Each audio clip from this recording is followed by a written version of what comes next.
하나님의 말씀 요한계시록 20장 1절에서 15절까지 말씀 다 함께 봉독하겠습니다.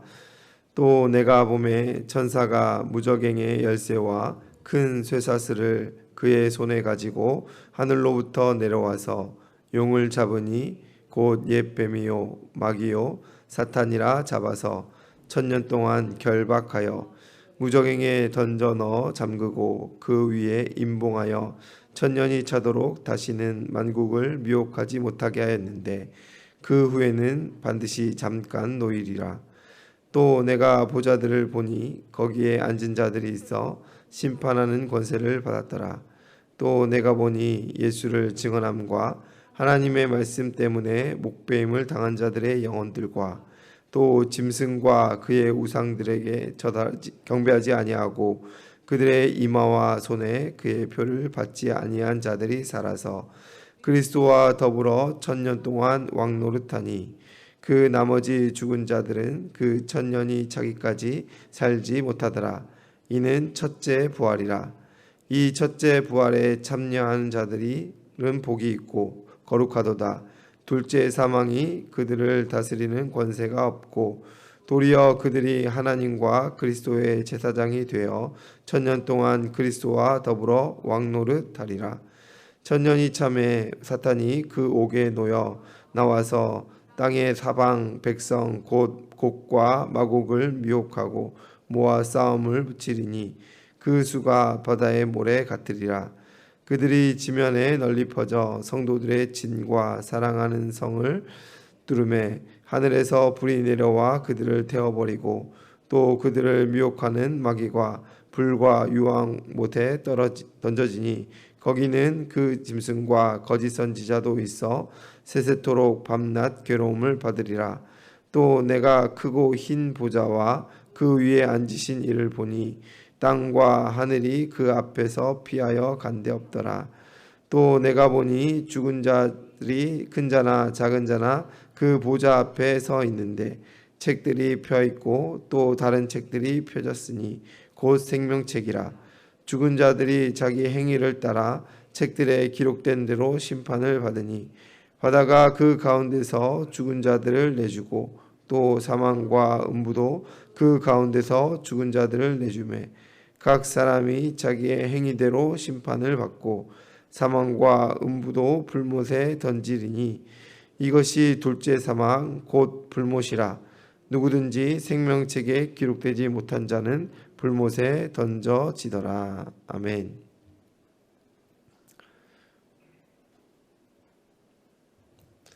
요한계시록을 보통 전반부와 후반부로 나누고 상세히 나누면 7번의 단원으로 나눌 수 있습니다. 오늘 본문 20장은 후반부에서 마지막 7번째 단원에 속하고 있습니다. 마지막 자락이기에 계시록의 핵심 메시지이자 종합적인 메시지를 담고 있습니다. 계시록의 기록 목적은 마지막 때에 성도들의 호기심을 채워주기 위함이 아닙니다. 그런데 많은 사람들이 계시록을 장차 올 일에 대한 이미지를 그려보려 접근하는 경우가 많은데 이는 사실 큰 의미가 없습니다. 난해하고 상징적인 묘사들이 실제 어떻게 실현될지는 이 책을 쓰는 요한도 알 수 없는 일이기 때문입니다. 그렇게 계시록은 주님이 다시 오실 때까지 악의 세력과 영적 싸움을 싸워가는 교회를 위로하기 위한 것에 그 목적을 둡니다. 성도들의 최후 승리는 확정이 되었지만 그 과정은 결코 순탄치 않다라는 표현과 비교할 수 없을 만큼 극심하여 괴로운 시간이 올 것이며 사탄은 그 틈을 타서 성도들을 삼켜 자신의 세력을 조금이라도 더 확장하려 할 것이기 때문입니다. 본문 1절, 2절은 천사가 용을 무저갱으로 던졌다라고 묘사합니다. 무명의 천사에게 체포되는 용의 무력함을 보여주는 장면이기도 합니다. 무저갱은 밑바닥이 없는 굴이라는 의미입니다.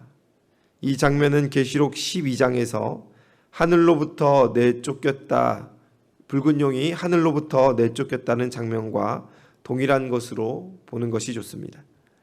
즉 해를 옷 입은 여인이 낳은 남자, 우리 주 예수 그리스도께서 이 땅에 오신 그 성육심의 시점에 붉은 용이 하늘로부터 내쫓겼는데 그것이 바로 무저갱으로 던져진 것이라는 것이죠.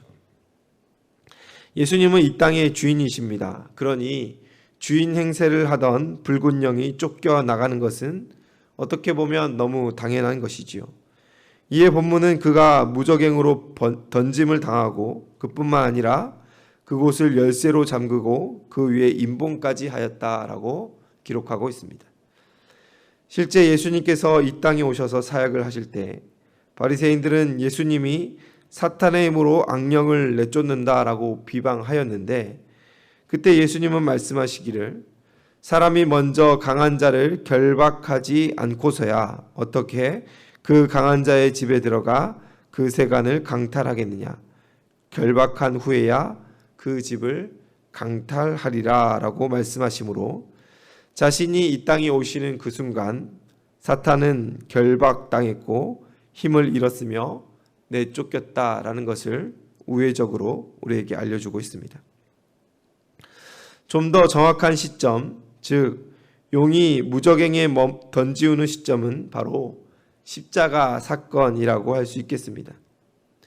예수님께서 십자가에 달리셨을 때 죄를 빌미로 세상에 군림하려는 사탄의 모든 계략이 수포로 돌아갑니다. 십자가가 결정적으로 사단의 머리를 부수게 된다라는 것입니다. 이렇게 머리가 상하여 결박된 사단은 천년 동안 그리스도의 초림으로부터 재림 전까지 천년 동안 아무 힘도 발할 수 없는 무저갱에 던져서 잠그고 그 위를 임봉하는 일이 오늘 본문에 기록되어 있습니다. 물론 이 천년이라는 숫자는 상징적인 숫자로 이해할 수가 있습니다. 이쯤에서 우리가 드는 의문이 하나 있습니다. 사단이 결박되었는데 왜 여전히 악이 판을 치는가? 라는 질문입니다. 사단이 결박당했다면 어떻게 이와 같이 부정한 악이 만연할 수 있는가? 라는 생각이 어떻게 보면 자연스럽다라는 것이지요. 계시록 12장 12절은 이를 말하기를 자기 때가 얼마 남지 않은 줄을 알고 크게 분내어 라고 표현하고 있습니다. 그리스도의 초림으로 또 십자가 사건으로 머리가 상한 옛뱀 사단이 이제 무저갱에 던지움을 당하여 자기의 때가 끝나감을 알기에 상한 머리를 부여잡고 마지막 발악을 한다라는 것입니다. 또 베드로전서 5장 8절에 따르면 그는 우는 사자와 같이 두루다니며 삼킬 자를 찾는다라고 하였습니다. 하늘에서 내쫓기고 무저갱에 던지움을 당해도 사단은 자기에게 남은 이 얼마 안 남은 때를 최대한 활용하여서 발악을 하는 것이다 라고 이해할 수가 있습니다. 3절을 보시면 천년이 차도록 다시는 만국을 미혹하지 못한다 라고 되어 있는데 이는 사단이 활동 자체를 못한다라는 말이 아니라 복음의 진보를 막는 전면적인 저지는 할 수 없다라고 풀이가 됩니다. 그리고 그 후에 반드시 잠깐 놓인다는 것도 같은 맥락 안에서 종말 직전에 큰 혼란과 배교, 환란이 일어날 것을 우리에게 예언하고자 하는 바입니다. 이어서 4절 말씀을 우리가 같이 한번 읽어볼까요? 시작. 또 내가 보좌들을 보니 거기에 앉은 자들이 있어 심판하는 권세를 받았더라. 또 내가 보니 예수를 증언함과 하나님의 말씀 때문에 목배임을 당한 자들의 영혼들과 또 짐승과 그의 우상에게 경배하지 아니하고 그들의 이마와 손에 그의 표를 받지 아니한 자들이 살아서 그리스도와 더불어 천년 동안 왕노릇하니. 아멘. 여러분, 이 말씀은 그리스도의 편에 선 자들이 그와 더불어 천년 동안 왕노릇할 것이다 라고 말하고 있습니다. 이 말씀대로라면 우리는 왕노릇을 누리며 살 수 있는 그 특권을 가진 자들입니다. 그런데 대다수의 신앙인들이 이것에 공감하지 못합니다. 오히려 믿지 않는 자들이 누리는 것이 더 왕노릇 같다라고 할 수 있겠습니다. 이런 왕노릇이라고 번역된 표현이 그 뉘앙스가 주는 오해입니다. 사절이 말하는 성도는 목배임을 당한 자들, 박해받은 가운데 믿음을 지켜 순교한 자들을 의미하고 있지요. 짐승에게 또 우상에게 경배하지 않고 그 표를 받지 않은 자들 또한 온갖 세상의 불이익과 박해, 따돌림을 당하여서 눈물 가운데 눈을 감은 자들을 의미하고 있습니다. 이런 삶을 살아간 자들이 왕노릇을 한다라는 것은 어떻게 보면 어울리지 않지요. 하지만 그때 그들이 첫째 부활을 경험하여 그리스도의 보좌에 함께 할 것이다 라는 것을 우리에게 말하여 주는 것입니다. 그래서 여기서 말하는 왕노릇은 예수 그리스도와 연합하여서 그와 한편이 되어서 하나님의 보좌 우편에서 그의 통치에 함께 동참하게 된다, 참여하게 된다라는 것을 말하는 것입니다. 믿음으로 사는 자는 그리스도 예수 안에서 함께 하늘에 앉힌다라고 성경은 말하고 있습니다. 이는 만왕의 왕 예수께서 세상을 통치하는 일에 참여하며 동참할 수 있는 것이지요. 디모데전서 2장 12절도 말하기를 참으면 그와 함께 왕노릇 할 것이요 라고 말합니다. 이처럼 믿음 안에서 눈을 감은 자들, 특별히 순교자들은 영광스러운 하늘에서 마지막 때가 이를 때까지 그리스도의 영적 통치에 참여하는 이 영광스러운 일을 경험할 수 있다라고 우리에게 소망을 줍니다. 또 하나의 약속이 있는데 그것은 앞선 2장 11절에서도 말씀하신 바 이기는 자는 둘째 사망의 해를 받지 아니하리라 하신 약속입니다. 예수님은 나사렛 무덤 앞에서 말씀하시기를 예수께서 이르시되 나는 부활이요 생명이니 나를 믿는 자는 죽어도 살겠고 무릇 살아서 나를 믿는 자는 영원히 죽지 아니하리니 이것을 내가 믿느냐라고 하셨지요. 본문은 그 때를 확증하여 보여주고 있는 것입니다. 주 안에서 잠든 자는 또 잠들지 않고 주님의 다시 오심을 눈을 떠서 경험하는 자들은 결코 사망에 이르지 아니한다라는 말씀을 계시록에서도 한 번 더 확증해 주시는 것입니다. 그러니 둘째 사망은 영원한 멸망, 지옥, 불못에 들어가는 것을 의미합니다. 예수 그리스도를 부활과 생명으로 받아들이고 영접한 자는 죽어도 첫째 부활을 경험할 것이고 마지막 때에 눈을 떠서 주님의 다시 오심을 경험하는 자는 둘째 사망을 경험하지 않는다. 이것이 성경이 우리에게 주는 확실한 보증이며 약속이다라는 것입니다. 그러므로 본문은 우리에게 무엇을 말합니까? 끝까지 낙심하지 말 것을 위로하고 권면하고 있습니다. 지금도 악의 세력이 활동하고 있으나 이는 결박된 용의 의미 없는 울부짖음입니다. 그 본문은 그 울부짖음이 1000년 동안 계속될 것이나 그것이 차서 옥에서 나오면 대환란의 때가 이를 것이다 라고 이를 묘사하고 있습니다. 하지만 여러분 꼭 기억하십시오. 그 대환란, 그 마지막 풀려나서 용이 활개칠 그 또한 의미 없는 울부짖음이라는 것입니다. 마지막 울부짖음이라 더 요란할 따름입니다.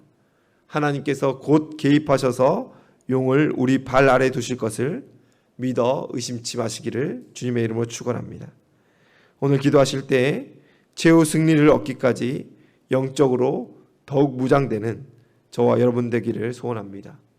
오늘 기도할 때 용의 발악이 두려워 떨거나 미혹되어 넘어지는 것이 아니라 마지막 때까지 주 오심을 기대하며 소망하는 우리가 되길 소원합니다. 곡과 마곡의 시간, 이는 마지막 환난 때를 이릅니다. 그때까지 우리는 주님을 바라보며 견실하여서 하나님의 은혜를 구하는 이 아침의 시간 되시기를 주님의 이름으로 축원을 드립니다. 기도하겠습니다. 사랑과 은혜가 풍성하신 하나님 아버지, 오늘 말씀을 통하여서 우리를 또 위로하시고 또 우리에게 또 승리의 그 길을 허락하여 주심을 감사를 드립니다. 하나님 아버지, 우리는 표대를 향하여 주님의 다시 오심을 기다리며 하나님 저 하늘로 나아갑니다. 땅의 것에 마음을 두지 않고 하늘을 소망하며 하늘의 것을 구하며 살아가길 소원합니다.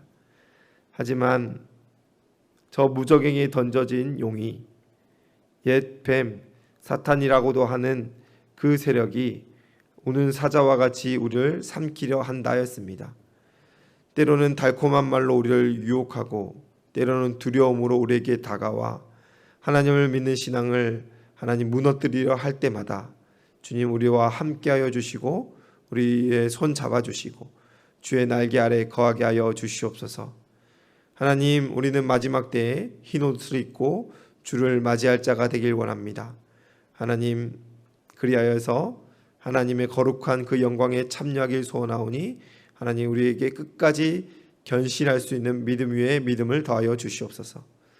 하나님 아버지, 세상이 우리에게 말하고 또 조롱하는 그 세상의 기준을 따르지 아니하고 오직 말씀하시는 바 하나님의 말씀의 기준에만 따라가는 저희 모두가 될 수 있도록 은혜 더하여 주시옵소서.